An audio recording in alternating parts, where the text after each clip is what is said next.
గోదావరి ఉగ్రరూపం దాల్చింది. ఇటీవల బాగా పెరిగి శాంతించిన గోదావరికి మళ్లీ వరద పోటెత్తుతోంది. భద్రాచలం వద్ద ఇప్పటికే మొదటి ప్రమాద హెచ్చరిక జారీ చేశారు. శనివారం రాత్రి 7 గంటలకు అక్కడ నీటి మట్టం 47.7 అడుగులకు చేరింది.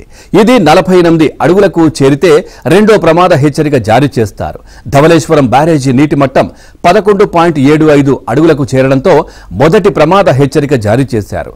రాత్రి 10 గంటలకు నీటి మట్టం 11.90 అడుగులకు చేరిందని Dowleswaram irrigation circle head works EE Srinivas తెలిపారు. బ్యారేజ్ నుంచి రాత్రి 10 గంటల సమయానికి 10 లక్షల క్యూసెక్కుల వరద సముద్రంలోకి విడుదల చేస్తున్నారు.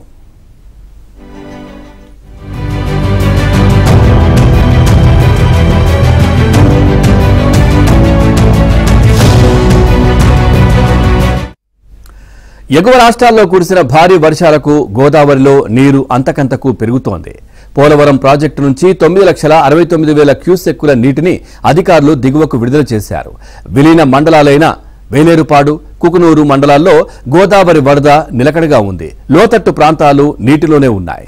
వేలేరుపాడు మండలంలో 23 గ్రామాలు జలదిగ్బంధంలోనే ఉన్నాయి.